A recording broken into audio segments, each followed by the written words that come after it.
guys, it's Ryan. Welcome to my YouTube channel.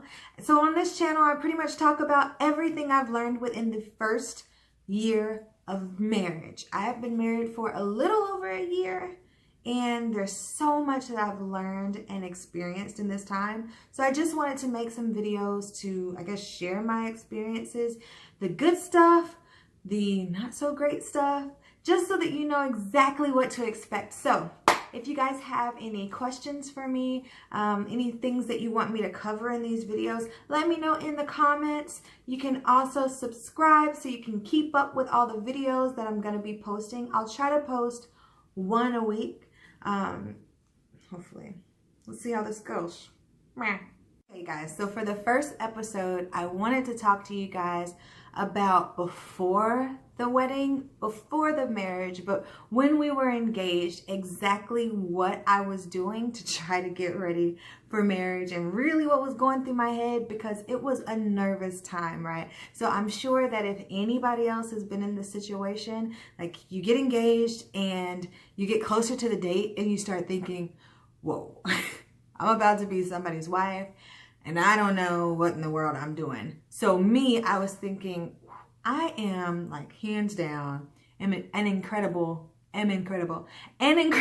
girlfriend. Like I got that done. Y'all will not find a better girlfriend. Okay, I am there for you. All right. I encourage you.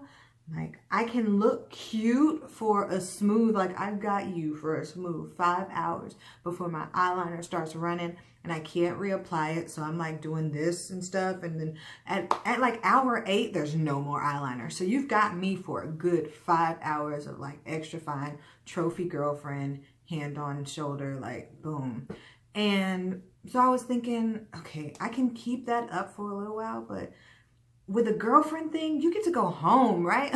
You go home, you can relax again, like you can burp, you can do whatever, and it's like, all I have to do is like get it back together for the next day. And then, you know, you get on the phone and you like do the half sleep voice, like, oh, okay, no, what are you doing? You know, you act like you were asleep. You weren't asleep, girl. I did that all the time. I was not asleep. Maybe I'm the only one that acted like they were asleep. Anyway, I was thinking I can do this for a very short period of time, but marriage, like being a wife, is like being on all the time. Like bang, bang, pow, get it all done, still got to be amazing and look good doing it. How do I even try? So I was nervous, and at my bridal shower, I was nervous, and I think the entire speech that I gave was basically telling everybody how scared and nervous I was. But there was a woman that came up to me, and she is amazing. She was actually one of my ex's moms, but she's so wonderful. Like, she's everybody's mom. And so she said to me, I will never forget, she said, Ryan, you're going to be a great wife because you want to be. And that was like, okay, all right, I can do this. You're right. And it was really encouraging because it reminded me that that kind of sets the good wives apart from those that are just kind of like, oh, we'll just see what happens. Like, as long as you're still trying, you know, and trying to be the best wife for the person that you married and not trying to be the best. There's no such thing. There's no such thing as the best wife at all. But you can be the best wife for whoever it is that God has put you with or that you decided to be with. No, either one. But yeah, so I changed my focus when it comes to that and behavior, but I was still thinking like, okay, so what type of wife am I going to be? Because I don't want people trying to take my husband, right? So I gotta step my game up just a little bit, because I'm not just a girlfriend anymore. I'm a wife, okay? And I was looking at like his mom and his sister. And his mom and his sister, it's not fair because they're gorgeous. And they know how to do all the stuff that I felt like women should know how to do, like to be super feminine. So they wore the heels and they can walk in them without looking like baby deers. And they do their nails and they've got the makeup and they can do their hair and they're just fried dilate to the side looking great. And I come in there and I mean, I've got my BB cream on, and I've got my CoverGirl mascara, and you know, I'm just trying to make it, you feel me? Like, I'm just, any way you bless me, Lord, I'll be satisfied type, okay? So I thought, I've got to step it on up, because this is the kind of stuff that he grew up around, and I'm sure he isn't saying it, but he would like if I was like that. And aside from that, you know, you start seeing all the other women, and then you start looking at pictures and magazines of brides, and you're like, okay, this is what a wife looks like. So I took my happy self on to Sephora, y'all, and I walked in there looking lost. First off, they were kind of looking at me like I'd lost my parents. Like, they were like, are you okay? Do you need anything? Like, what can we help you with? And I was like, I don't even know. I want to look good. Like, I want to look hydrated. I was just trying to just say some stuff to kind of seem knowledgeable, but I definitely wanted them to know that I had no idea what was going on. So they were like, well, we can do a color match for you. And for people that are like me that had no clue, which is probably nobody else, just me that had no clue, it's where they figure out what type of foundation matches your skin tone, and also like highlighter and everything else. So they set me up, like, I'm in the chair and I'm thinking, you know, work your magic. I'm going to take credit for everything that you do on my face. I'm going immediately to my fiance so that he can see me and be like, dang, my girl is bad. You know, all glory to God. So they did me up, right? And they were boosting me, like telling me how great I looked. They were like, you want eyelashes? Yeah, I want eyelashes, girl. Work it. Like, that's cool with me. I didn't bring mine. So yeah, they got me together, and they loaded me up with all this product. It was so bad. I got to that register, and when they told me the total, like, my pride wouldn't let me be like, no, I can't do this.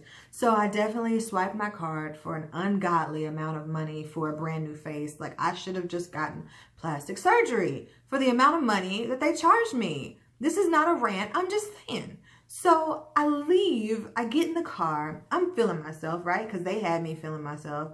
And I walk to the car, I get in the car, take down that sun visor, because, you know, I'm trying to figure out, like, what angle I want to take these selfies in, because new dawn, new day, right? Like, everybody needs to see this. And I flipped up that mirror and looked at myself in the natural sunlight, and I looked like an Oompa Loompa. I did. I looked like Carrot Top. It was really bad. It was shameful. But shame on them for letting me walk out and boosting me up in the way that they did. Like, walking out with all confidence. And I just felt like, okay, all right. So I didn't know what to do. I didn't know how to take this stuff off. They had not sold me any makeup remover. So I was like, okay, I don't even know how to take this stuff off. To be honest with you, when I put BB cream on, I didn't wash my face. Like, I didn't clean it off. I kind of just washed my face the next day, but it wasn't like a scrub thing. It was just, you know. Anyway, so I reached for the KFC napkin in the passenger seat, and I just started going to work, but I didn't realize that for, like, the good stuff, you need a dang spatula to get the makeup off. So I looked half done. I looked like Two-Face. And I got to my fiance a little bit later with, like, remnants of the makeup. And he basically laughed at me. He was like, you know when somebody sees something on your face? Like, if you have something on your face and they're looking at your face trying to figure out what is that on your face? But they're not saying, like, what is that on your face? But you know they're looking at you like, what is that on your face? That's exactly what was happening. And honestly, we went the whole night without him ever really addressing the issue. But walking away from it, I felt really, really good, because it kind of told me just how silly I was, because he already, like, the jig is up. You already know what I look like. You already know what I look like on a daily basis. So he wasn't really expecting me to be another version of myself or a version of somebody else. He was really wanting me. That's the person that he proposed to. That's the person that he wanted. And I learned later in our marriage, when I like started to not do certain things that I used to do, that, I mean, who I was, who I really am, is the person that he wanted. So I guess that was the first lesson that I learned. It really wasn't during marriage, but it was like right before. But I'm glad that I learned it early and didn't have to go through a whole year of like trying to transform myself. Now, there was a time where I stopped wearing the perfume that I used to wear. And one day, I think it was like a month ago, he says to me, "You don't smell how you used to smell." And I was like, "Excuse me? Like, what do you mean?" Like, I stopped using deodorant with aluminum, but I feel like Arm & Hammer is still enough. But he was like, "No, like your perfume." So I did go and buy that perfume and I started wearing it again. Luckily, it's not something like White Diamond, and I'm probably going to have to ease in another fragrance because I'm kind of tired of wearing that one. But you know what? If I don't find a smell, another smell that he really likes, then I guess I'll have to smell like 19-year-old me or 20-year-old me for the rest of my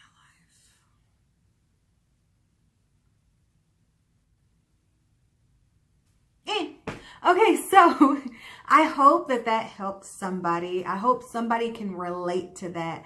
Maybe not necessarily going to Sephora and like spending their entire paycheck on a whole bunch of makeup that they didn't even use and then had to shamefully like take it back without any explanation, but try to keep making small talk with people so that they didn't judge you. Maybe you don't have that same story, but I hope I helped somebody and someone could relate. So guys, once again, thank you for watching. I'm Ryan. Make sure you like and subscribe and share this video. And I will see you guys next week. I'm not trying to shoot you guys. I should just wave. Because violence is never good.